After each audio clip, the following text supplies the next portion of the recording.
খাগড়াছড়ির লক্ষ্মীছড়ি উপজেলার দুর্গম কালাপাহাড় এলাকার 4টি গ্রামে বিশুদ্ধ পানির দীর্ঘদিনের সংকটের অবসান ঘটিয়েছে বাংলাদেশ সেনাবাহিনী। সেনাবাহিনীর উদ্যোগে বাস্তবায়িত পানি সরবরাহ প্রকল্পের মাধ্যমে প্রায় 1750 জন পাহাড়ি স্থানীয় বাসিন্দা এখন নিয়মিত নিরাপদ পানির সুবিধা পাচ্ছেন। একসময় এই এলাকার মানুষের একমাত্র ভরসা ছিল পাহাড়ি ঝিরির অপরিশোধিত পানি। ভোর থেকে সন্ধ্যা পর্যন্ত নারী ও শিশুদের পাহাড়ি পথ বেয়ে পানি সংগ্রহ করতে হতো।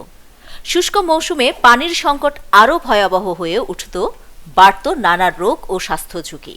নিরাপত্তা বাহিনীর চলমান অভিযানের সময় সেনা সদস্যদের নজরে আসে এ তীব্র পানির সংকট। পরিস্থিতির গুরুত্ব বিবেচনায় লক্ষ্মীছড়ি জোনের উদ্যোগে অভিযানের পাশাপাশি মানবিক সহায়তার অংশ হিসেবে বিশুদ্ধ পানি সরবরাহ প্রকল্প হাতে নেওয়া হয়।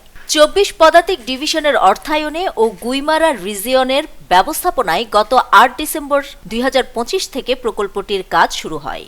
দুর্গম পাহাড়ি পথ ও ঘন বনাঞ্চল পেরিয়ে প্রায় 7 কিলোমিটার দীর্ঘ পাইপলাইন স্থাপন করা হয় এবং নির্মাণ করা হয় 8টি পানির রিজার্ভ ট্যাঙ্ক। পুরো প্রকল্পের কাজ সেনা সদস্যরাই সরাসরি সম্পন্ন করেন। প্রায় 20 লাখ টাকা ব্যয়ে বাস্তবায়িত এই প্রকল্পের ফলে হাতিছড়া পাড়া, ইন্দ্রসিং পাড়া, শুকনাছড়ি ও পাঙ্কু পাড়ার 376টি পরিবারের মানুষ এখন নিরাপদ সুপেয় পানির সুবিধা পাচ্ছেন। স্থানীয়দের মতে পানি সংগ্রহের কষ্ট কমায় এখন তারা সময় দিতে পারছেন কাজ, শিক্ষা ও পরিবারে। কমেছে শিশুদের অসুস্থতা ও নারীদের ভোগান্তি। আমি খুশি হয়েছে, ভালো হয়েছে। এবার খুশি হয়েছে, সবাই মানে পানি ফাঁসে এই পাড়ার লোকে। এখন তো ভালো হয়েছে, এখন তো এই যে সেনাবাহিনী পানি খাওয়াই দিছে, এখন তো ভালো হয়েছে।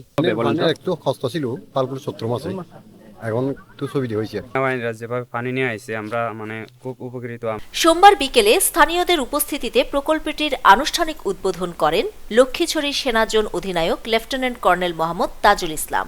অনুষ্ঠানে সেনাবাহিনীর ঊর্ধ্বতন কর্মকর্তা, স্থানীয় জনপ্রতিনিধি, হেডম্যান কারবারি ও উপকারভোগীরা উপস্থিত ছিলেন।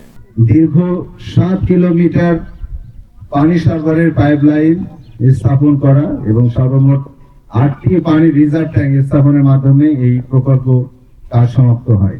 20 পদাতিক ডিভিশনের সম্পূর্ণ অর্থায়নে এই প্রকল্পে 20 লক্ষ টাকার মতো ব্যয় করা হয়েছে।